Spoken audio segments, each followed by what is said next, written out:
विद्यार्थियों, क्लास 12 हम पढ़ रहे हैं गतिमान आवेश एवं चुंबकत्व, हमारा अध्याय 4, उसका पार्ट 2 आज हम पढ़ने जा रहे हैं। तो सबसे पहले हम देखते हैं कि आज के इस वीडियो लेक्चर में हम क्या क्या पढ़ेंगे। तो आज हम अध्ययन करेंगे 4.6 विद्युत धारावाही पाश या लूप के अक्ष पर चुंबकीय क्षेत्र की तीव्रता। लूप या कुंडली के अक्ष पर चुंबकीय क्षेत्र की तीव्रता का डेरिवेशन व्यंजक करेंगे और इसी के साथ करेंगे विद्युत धारावाही पाश या लूप के केंद्र पर चुंबकीय क्षेत्र की तीव्रता। ये दोनों व्यंजक बहुत महत्वपूर्ण हैं, तो इनको हम आज करेंगे। तो चलिए शुरू करते हैं। तो सबसे पहले ये समझ लें कि धारावाही लूप और धारावाही कुंडली होती क्या है। देखिए, यदि एक कंडक्टिंग वायर है, चालक तार है, जिस पर किसी विद्युत रुद्ध पदार्थ की परत चढ़ी हो, इंसुलेशन हो, और उसको एक सर्किल के रूप में मोड़ दिया जाए, वृत्त के रूप में मोड़ दिया जाए और उसमें धारा प्रवाहित की जाए, तो इसको हम क्या कहते हैं? धारावाही लूप कहते हैं। एक तार हो और उसको हमने वृत्त की आकृति में मोड़ दिया इस तरह से और उसमें धारा आई प्रवाहित कर दी, तो इसको क्या कहते हैं? लूप कहते हैं। और यदि ऐसे कई सर्किल बने हुए हैं, फेरों की संख्या एक से ज्यादा है, तो इसको क्या कहते हैं? करंट कैरिंग कॉइल, धारावाही कुंडली, और उसमें धारा प्रवाहित हो रही है, तो इसको क्या कहा जाता है? धारावाही कुंडली कहा जाता है। धारावाही कुंडली हो या लूप हो, हम पढ़ चुके हैं धारा के चुंबकीय प्रभाव में पहले वीडियो में, जब हमने इस यूनिट को शुरू किया था और उसमें बायो-सेवर्ट नियम का डेरिवेशन किया था कि जब किसी तार में धारा बहाई जाती है तो उसके आसपास चुंबकीय क्षेत्र उत्पन्न होता है, मैग्नेटिक फील्ड प्रोड्यूस होता है। इसका मतलब यह है कि यदि लूप में धारा बह रही है तो उसके आसपास चुंबकीय क्षेत्र उत्पन्न होगा। इसका मतलब है धारावाही लूप या कुंडली चुंबक की तरह व्यवहार करती है। इस चुंबकीय क्षेत्र की दिशा दाहिने हाथ की हथेली के नियम से निकलती है, जिसको हम कर्ल लॉ भी कहते हैं, कर्ल रूल भी कहते हैं। इस चित्र में देखिएगा, यदि एक लूप है, इसमें धारा ये आई प्रवाहित हो रही है। यदि हम दाहिने हाथ के अंगूठे को धारा की दिशा में रखें और उंगलियों को कर्ल करें यानी मोड़ें, तो उंगलियां ऊपर की तरफ मुड़ेंगी। तो जिस दिशा में उंगलियां मुड़ती हैं वहां चुंबकीय क्षेत्र की दिशा होती है, ये चुंबकीय क्षेत्र की दिशा होगी इस कंडीशन में। और यदि धारा उल्टी दिशा में बह रही है, इस तरफ बह रही है, तो आपका अंगूठा धारा की दिशा में होगा तो उंगलियां नीचे की तरफ कर्ल होंगी, यानी चुंबकीय क्षेत्र की दिशा नीचे की तरफ होगी। बड़ा सिंपल सा रूल है। उंगलियों को आप कर्ल कीजिए और अंगूठे को उस दिशा में रखिए जिस दिशा में धारा बह रही है, तो आप चुंबकीय क्षेत्र की दिशा आसानी से निकाल सकते हैं। ये दाहिने हाथ की हथेली का कर्ल रूल है, इससे इस चुंबकीय क्षेत्र की दिशा निकलती है। तो ये बातें इंपॉर्टेंट थी डेरिवेशन से पहले। अब हम डेरिवेशन करते हैं कि उस लूप से कैसे मैग्नेटिक फील्ड निकलेगा। तो ये एक लूप है जिसमें आई धारा बह रही है। आपने बायो-सेवर्ट नियम पढ़ा है। बायो-सेवर्ट नियम केवल अल्पांश के कारण चुंबकीय क्षेत्र की तीव्रता बताता है। उससे अल्पांश के कारण किसी तार के छोटे हिस्से, धारा अवयव जिसको कहते हैं, करंट एलिमेंट जिसको कहते हैं, उससे हम चुंबकीय क्षेत्र की तीव्रता ज्ञात कर सकते हैं। लेकिन पूरी कॉइल से हमको यदि निकालना है तो हमें क्या करना पड़ेगा? इस कॉइल को अनेक अल्पांशों में बांटना पड़ेगा, छोटे छोटे हिस्सों में बांटना पड़ेगा। तो हमने इसके दो अल्पांश लिए हैं, एक ये A जिसकी लंबाई dl है और इसके अपोजिट व्यास अभिमुखी स्थिति जिसको कहते हैं, वहां a' लिया है। दोनों की डिस्टेंस जो है इन अल्पांशों की dl है। इसकी त्रिज्या, इस लूप की त्रिज्या r है, कैपिटल R, और इसका केंद्र क्या है? O है। इसके केंद्र O से इसकी x दूरी पर अक्ष पर एक बिंदु P है जिस पर हमें तीव्रता ज्ञात करनी है। तो ये सारा चित्र हमने समझ लिया है, आगे का और हम आगे समझेंगे। तो ये दो अल्पांश हो गए। इस A से इस अल्पांश A से इस बिंदु P की दूरी स्मॉल r है। इसी तरह A' से दूरी स्मॉल r है जिस बिंदु पर हमें तीव्रता निकालनी है। तो यदि हम इस अल्पांश से कैलकुलेट कर रहे हैं तो बायो-सेवर्ट नियम हमने पढ़ा है। किसी अल्पांश के कारण r दूरी पर चुंबकीय क्षेत्र की तीव्रता का सूत्र होता है dB equals to mu naught upon 4 pi I D L sine theta upon R square. ये पिछले वीडियो में आप देख चुके हैं। आई के समानुपाती, डीएल के समानुपाती, साइन थीटा के समानुपाती और आर स्क्वायर के व्युत्क्रमानुपाती, उससे ये रूल बना। तो इसको हम कहते हैं बायो-सेवर्ट नियम। तो इस अल्पांश के कारण तीव्रता का जो परिमाण होगा वो ये आएगा dB equals to mu naught upon 4 pi I D L sine theta upon R square. ये हमारा फार्मूला आ गया।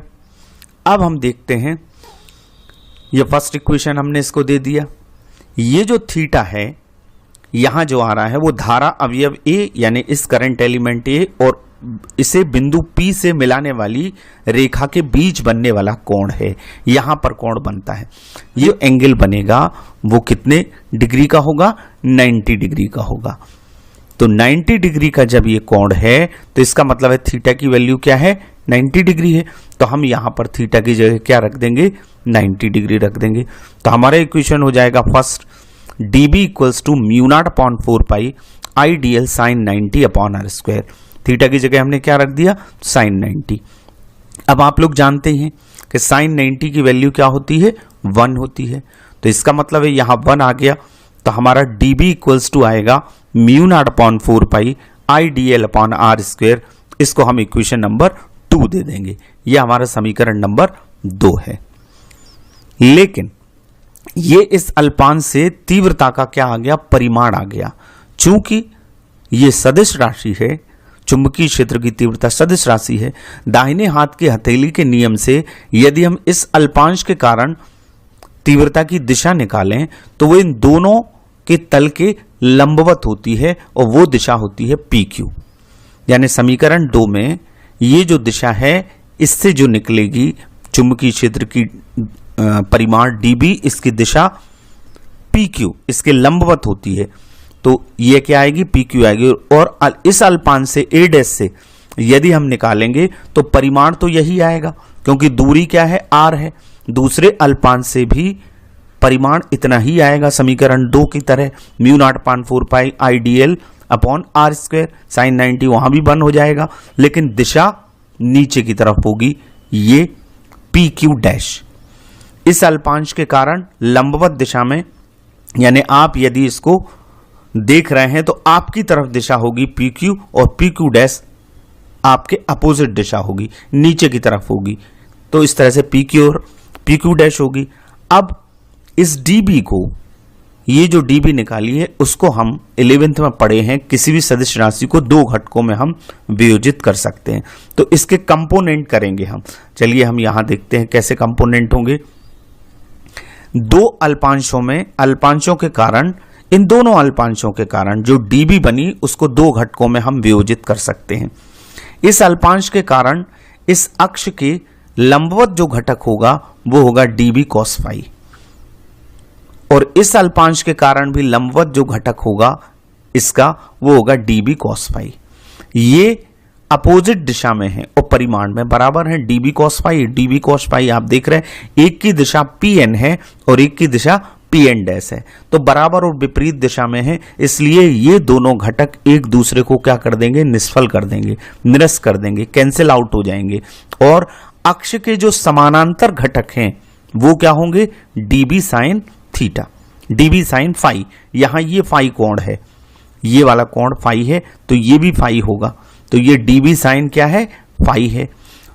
तो इसका A अल्पांश के कारण जो हुआ dB sin phi और इस A डैश अल्पांश के कारण हुआ, तो दोनों जुड़ के क्या हो जाएंगे? 2dB sin phi। दोनों एक ही दिशा में होने के कारण क्या है? जुड़ जाएंगे। तो इन 2 अल्पांशों के कारण, A और A डैश अल्पांश के कारण चुंबकीय क्षेत्र की तीव्रता क्या होगी? 2dB sin phi। लेकिन ये तो 2 अल्पांशों से निकली, हमें पूरे लूप के कारण निकालना है, तो पूरे लूप को हम ऐसे कई अल्पांशों में बांट सकते हैं। तो गणित में हम जानते हैं, जब हम समेशन करते हैं तो उसको कहते हैं हम समाकलन। जब इकट्ठा करते हैं तो क्या निकालते हैं? समाकलन निकालते हैं, इंटीग्रेट करते हैं। इंटीग्रेट करने का मतलब ही होता है इकट्ठा करना। तो गणित में इकट्ठा निकालने का, बड़ी चुंबकीय क्षेत्र की तीव्रता या बड़ा निकालें कोई भी चीज, कार्य हमने छोटा निकाला, अल्प कार्य, तो dW लिखते हैं, और संपूर्ण कार्य निकालना है तो dW का क्या करते हैं? समाकलन करते हैं। इस तरह से इस लूप के कारण इस बिंदु P पर जो परिणामी चुंबकीय क्षेत्र की तीव्रता निकलेगी वो हमें इस समीकरण का क्या करना पड़ेगा, समाकलन। ऐसे सारे जुड़ जाएंगे।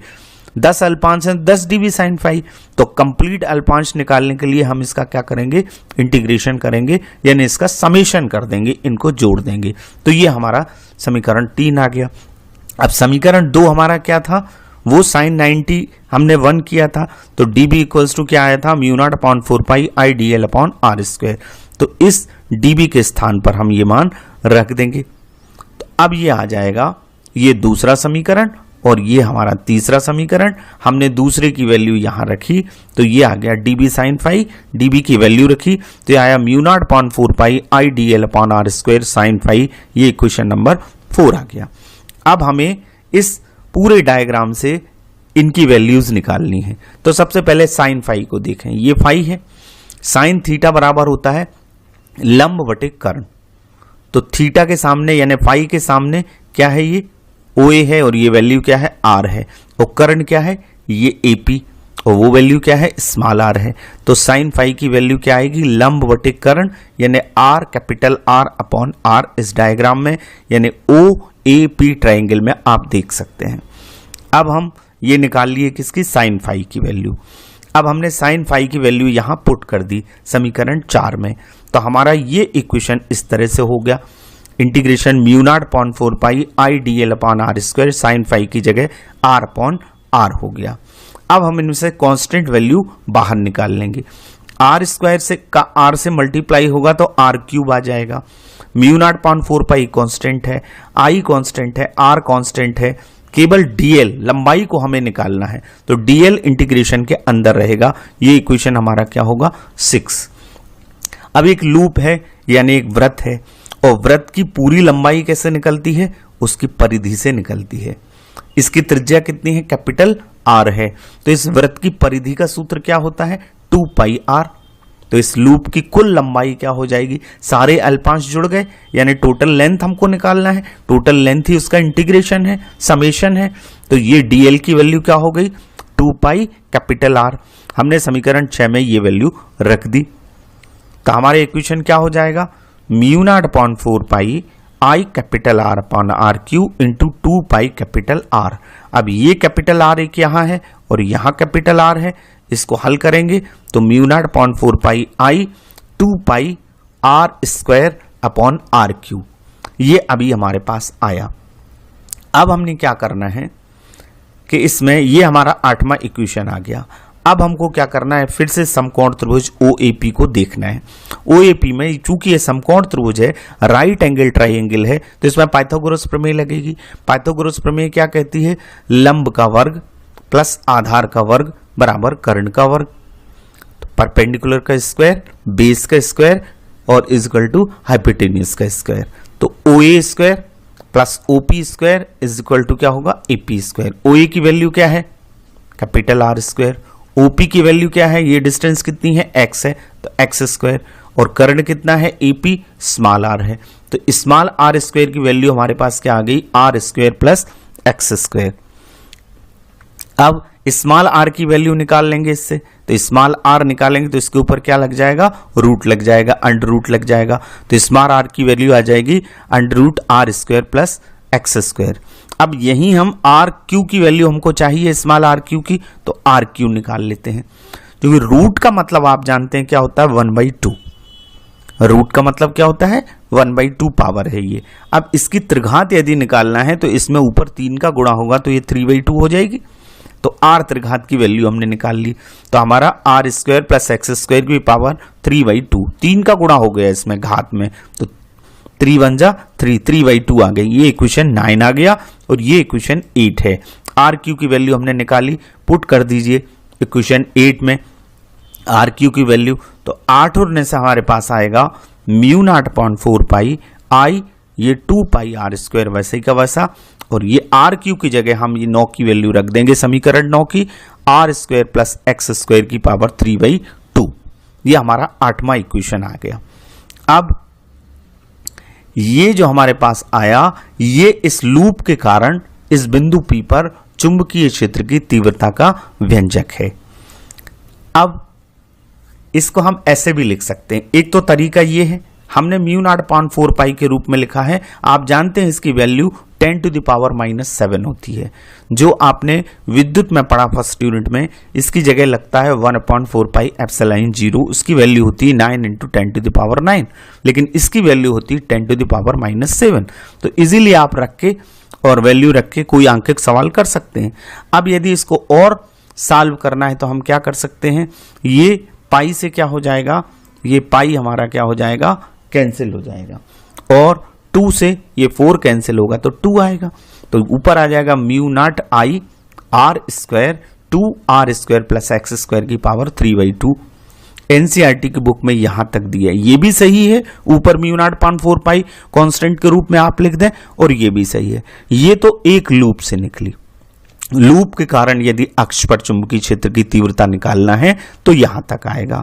अब आप जानते हैं, मैंने शुरू में ही बताया वीडियो के कि कुंडली का मतलब हो कि उसमें कई फेरे हों। यदि वृत्ताकार लूप के स्थान पर n फेरों वाली कुंडली है तो इस संपूर्ण कुंडली के कारण चुंबकीय क्षेत्र की तीव्रता एक लूप के कारण ये है। तो कई लूप हैं और n फेरे हैं, तो यहाँ कैपिटल N का क्या हो जाएगा, मल्टीप्लिकेशन हो जाएगा। तो ये हमारा इक्वेशन हो जाएगा B = N mu not I r² upon 2r² plus x² की पावर 3/2। इस रूप में यदि लिखना है तो यहाँ कैपिटल N का मल्टीप्लाई कर देंगे तो इस रूप में निकाल देंगे। अब बात आती है इस चुंबकीय क्षेत्र की दिशा। तो इसकी दिशा क्या होती है, अक्ष की दिशा में। यदि कुंडली में धारा की दिशा वामावर्त है, वामावर्त माने एंटी क्लॉकवाइज, एंटी क्लॉकवाइज है तो दिशा अक्ष के अनुदिश ये बाहर की तरफ होती है। ये अनुदिश हुआ और इसमें बाहर की तरफ दिशा होगी। और यदि ये क्लॉकवाइज है, दक्षिणावर्त है, इस डायरेक्शन में है, तो ये अंदर की तरफ होती है, अक्ष के अनुदिश अंदर की तरफ। ये सारा का सारा दाहिने हाथ के हथेली के नियम से निकलता है। कुल मिलाके यदि एंटी क्लॉकवाइज है तो अक्ष के अनुदिश बाहर की ओर, और यदि क्लॉकवाइज है तो अक्ष के अनुदिश अंदर की ओर दिशा होती है। तो इस तरह से हमने आज ये डेरिवेशन किया अक्ष पर चुंबकीय क्षेत्र की तीव्रता।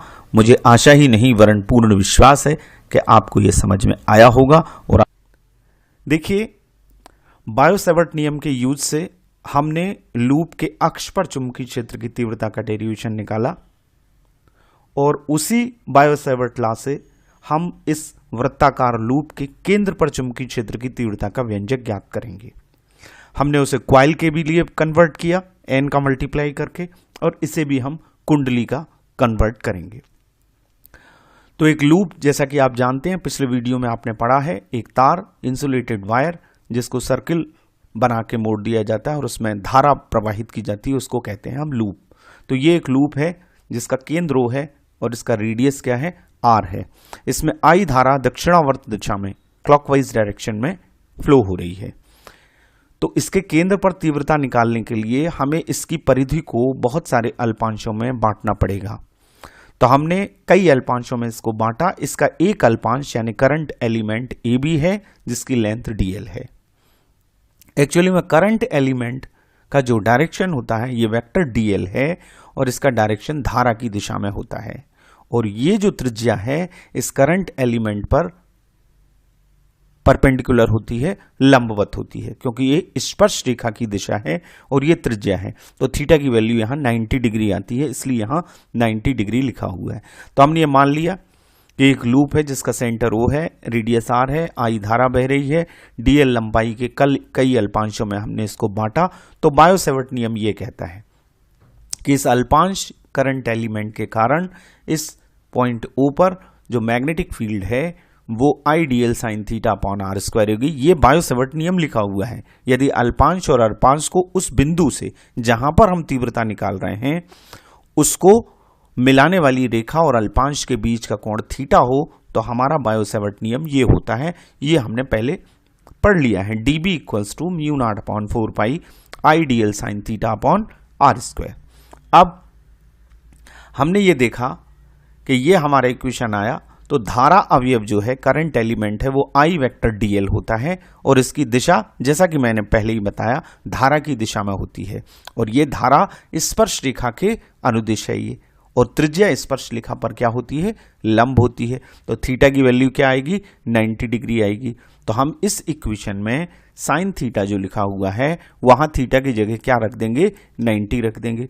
आप जानते हैं कि साइन 90 की वैल्यू कितनी होती है, साइन 90 हमारा होता है 1, तो हम साइन 90 की वैल्यू रख देंगे 1। तो हमारा इक्वेशन इतना रह जाएगा, dB equals to mu naught upon 4 pi IDL upon R square. यह हमारा इक्वेशन फर्स्ट आ गया। अब आपको पहले ही बताया जा चुका है कि इस चुंबकीय क्षेत्र की दिशा दाएं हाथ के नियम से निकलती है और ये कागज के तल के लंबवत अंदर की ओर होगी। कैसे होगी, बड़ा सिंपल सा नियम है। यदि आप अपने दाहिने हाथ की हथेली को के अंगूठे को धारा की दिशा में रखते हैं और उंगलियों को कर्ल करते हैं, तो आप देखें कि आई के डायरेक्शन में यहां जब अंगूठा आप ऊपर की तरफ करेंगे और उंगलियों को मोड़ेंगे तो उंगलियां अंदर की तरफ जाएंगी, अंदर की तरफ जाएंगी। तो ये क्रॉस बना हुआ है, ये अंदर की तरफ दिशा को व्यक्त करता है, यहां अंदर की ओर होगी। और यदि एंटी क्लॉकवाइज डायरेक्शन होता तो हम कर्ल करते, अंगूठे को धारा की दिशा में करते और उंगलियों को यदि मोड़ें तो उंगलियां हमारी तरफ मुड़ेंगी, हमारी तरफ मुड़ेंगी यानी बाहर की तरफ होगी। तो ध्यान रखिएगा, जब भी किसी लूप में या कुंडली में धारा की दिशा दक्षिणावर्त होती है, क्लॉकवाइज होती है, तो चुंबकीय क्षेत्र की दिशा अंदर की तरफ होती है, लंबवत अंदर की तरफ। और यदि एंटी क्लॉकवाइज होती है, वामावर्त होती है, तो चुंबकीय क्षेत्र की दिशा लंबवत बाहर की ओर होती है। तो ये आप ध्यान रखें डायरेक्शन के लिए। अब यह हमारा फर्स्ट इक्वेशन आया, इस वृत्ताकार लूप साइन 90 को 1 किया। ऐसे बहुत सारे लूप में हमने इसको बांटा है, तो सारे लूप बहुत सारे अल्पांशों में हमने बांटा है, करंट एलिमेंट्स में बांटा है। तो इस केंद्र पर इस पूरे लूप के कारण हम तीव्रता निकालेंगे तो उसका क्या कर देंगे, समाकलन कर देंगे। dB तो एक अल्पांश से आई, तो हम पूरे अल्पांशों को जोड़ेंगे, जोड़ने का मतलब समाकलन करना। इस dB की वैल्यू अब इस इक्वेशन 2 में हम रख देंगे। तो समीकरण 1 और 2 से हमारा हो जाएगा integration mu naught upon 4 pi IDL upon R square. यहां तक आपको समझ में आ गया। अब इसमें से जो कांस्टेंट राशियां हैं वो इंटीग्रेशन से बाहर आ जाएंगी, यानी म्यू नॉट अपॉन 4 पाई कांस्टेंट है 10 टू द पावर -7, आई धारा कांस्टेंट बह रही है, आर स्क्वायर इसकी रेडियस कांस्टेंट है, ये बाहर आ गया। यानी इंटीग्रेशन के अंदर केवल लंबाई रहेगी, DL रहेगा। अब इंटीग्रेशन DL का मतलब इस पूरे लूप की पूरी लंबाई। और आप जानते हैं ये सर्किल है, तो सर्किल की परिधि, वृत्त की परिधि होती है 2 पाई r, तो इंटीग्रेशन ऑफ DL आएगा 2 पाई r। तो यहां हमारा इक्वेशन में क्या आ जाएगा, 2 पाई r। तो ये इक्वेशन हो गया, इक्वेशन नंबर 3 बदल के हो गया mu naught upon 4 pi I upon R square into 2 pi r। अब इस r से इस r स्क्वायर का एक r कैंसिल होगा, तो हमारे पास जो इक्वेशन आएगा वो ये आएगा, म्यू नॉट अपॉन 4 पाई 2 पाई अपॉन r, टेस्ला इसका यूनिट है। आप इसकी जगह वेबर पर मीटर स्क्वायर भी लिख सकते हैं, newton upon ampere into metre भी लिख सकते हैं। तो ये आई लूप से।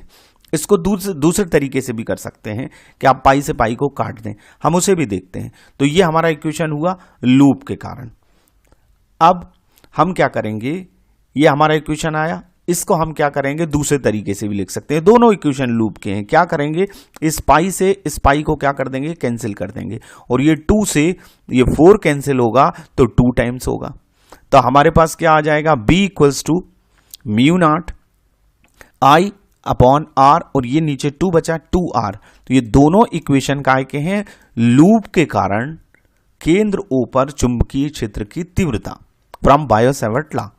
अब यदि हमें इसमें n फेरों हो, क्वाइल हो, यदि लूप के स्थान पर n फेरे की कुंडली है, कैपिटल N फेरे की, तो यहां पर क्या करेंगे, n का कर देंगे मल्टीप्लाई। तो पहले इक्वेशन को हम लिख सकते हैं म्यू नॉट अपॉन 4 पाई 2 पाई NI अपॉन R। ये पहले इक्वेशन का है। तो ये कुंडली के केंद्र पर चुंबकीय क्षेत्र की तीव्रता का सूत्र हो गया। यदि इसमें n का हम मल्टीप्लाई करें तो हमारा आएगा, यानी ये दोनों कुंडली के सूत्र हैं, mu naught upon 2 NI upon R। तो ये वाला फार्मूला और ये वाला फार्मूला, इसमें कांस्टेंट लगा हुआ है, 10 टू द पावर -7 लिख के आप आंकिक प्रश्नों को हल करते समय इसको यूज कर सकते हैं। फेरों की संख्या अकेली दी है, म्यू नॉट की वैल्यू यहां रखनी पड़ेगी, तब भी आपको यहां 4 pi into 10 to the power -7 रखना पड़ेगा। तो दोनों कॉइल के सूत्र हैं, ये दोनों लूप के सूत्र हैं। तो आपको यह समझ में आ गया होगा। एक बात और, हमने इससे पिछले वीडियो में आपने देखा होगा कि कुंडली के अक्ष पर चुंबकीय क्षेत्र की तीव्रता ज्ञात की थी बायो-सेवर्ट नियम से। ये डायग्राम हमने यूज किया था। यहां 2 फैक्टर किए थे, dv cos फाई कैंसिल हो गए, 2 dv sin फाई ये जुड़ गए और हमने फिर इसका समाकलन कर दिया था। तो हमारा जो फार्मूला आया था अक्ष का, उससे भी हम केंद्र पर चुंबकीय क्षेत्र की तीव्रता ज्ञात कर सकते हैं। अक्ष का हमारा फार्मूला क्या था, ये आया अभी कुंडली के केंद्र पर। अक्ष का हमारा सूत्र ये आया था, तो ये हमने निकाला था μ0/4 पाई I into 2 pi r² plus x² की पावर 3/2। ये अक्ष पर चुंबकीय क्षेत्र की तीव्रता का व्यंजक है। यदि हम इससे केंद्र पर तीव्रता का व्यंजक निकालना चाहते हैं तो ये जो दूरी है x, ये O से लेके केंद्र से लेके इस ऑब्जर्वेशन पॉइंट P की दूरी है। अब हम सेंटर पे निकाल रहे हैं, तो ये जो पॉइंट है हमारा ऑब्जर्वेशन पॉइंट सेंटर ही है। तो इसका मतलब है x की वैल्यू क्या होगी, यहाँ पे 0 होगी। x की वैल्यू यदि हम यहाँ 0 रख देंगे तो ये आ जाएगा r² की पावर 3/2, यानी 2 से 2 हमारा क्या हो जाएगा, कैंसिल हो जाएगा। तो ये आ जाएगा μ0/4 पाई I 2 पाई r²/r³। अब r² से इस r³ को कैंसिल करेंगे तो केवल r बचेगा, यानी 2 पाई I/r। हमारा इक्वेशन क्या आ जाएगा, μ0/4 पाई 2 पाई I/r। यहां देखें, यही आया था हमारा जो हमने डेरिवेशन किया, फुल डेरिवेशन। यहां स्मॉल आर है, यहां कैपिटल आर है। उसका कारण यह है कि यहां हमने रेडियस को क्या माना है, कैपिटल आर माना है। इक्वेशन वही है। तो आपने देखा कि आप अक्ष के फार्मूले में x की वैल्यू 0 रख के आप वही केंद्र के पर तीव्रता के सूत्र को ज्ञात कर सकते हैं। तो दोनों तरीके से आपने देख लिया, और वही सूत्र जो μ0/4 पाई। तो इस तरह से आपको ये ध्यान रखना है, ये दोनों फार्मूले काहे के हैं, लूप के कारण। यहां n नहीं है ना, लूप के कारण, लूप में यदि धारा बह रही है तो लूप के केंद्र पर चुंबकीय क्षेत्र की तीव्रता μ0/4 पाई 2 पाई r या μ0I/2r। और ये किसका है, क्वाइल का है, जिसमें हमने n का मल्टीप्लाई कर दिया है इसमें। और क्वाइल के भी इस तरह से 2 हो जाएंगे, तो ये दोनों क्वाइल का निकालेंगे, कुंडली का निकालेंगे तो n का मल्टीप्लाई कर देंगे। तो इस तरह से आपने आज देखा कि कुंडली के या लूप के केंद्र पर चुंबकीय क्षेत्र की तीव्रता का डेरिवेशन हम किस तरह से निकालते हैं। ये बहुत महत्वपूर्ण है, आप इसे जरूर करिएगा। आशा है कि आपको समझ में आया होगा। तो आज आपने जो कुछ पढ़ा है, जो डेरिवेशंस किए हैं, उनके अभ्यास के कुछ प्रश्न आपको करना है। पहला प्रश्न है, किसी विद्युत धारावाही कुंडली के अक्ष पर चुंबकीय क्षेत्र की तीव्रता का व्यंजक ज्ञात कीजिए। दूसरा प्रश्न, जो दूसरा डेरिवेशन हमने किया, किसी विद्युत धारावाही कुंडली के केंद्र पर चुंबकीय क्षेत्र की तीव्रता का व्यंजक ज्ञात कीजिए। तीसरा एक आंकिक प्रश्न आपको हल करना है। 10 सेंटीमीटर त्रिज्या की 100 फेरों की कुंडली में 1 एम्पियर विद्युत धारा प्रवाहित हो रही है, तो कुंडली के केंद्र पर चुंबकीय क्षेत्र का परिमाण क्या है, ये प्रश्न। और फोर्थ क्वेश्चन है हमारा, वृत्ताकार धारावाही के कुंडली के केंद्र पर उत्पन्न चुंबकीय क्षेत्र तथा कुंडली की त्रिज्या में क्या संबंध है, ये आपको लिखना है। अब आप अपने शिक्षक और शिक्षिकाओं के मार्गदर्शन में समय सारणी के अनुसार अध्ययन करिएगा और पढ़िए। Thank you very much.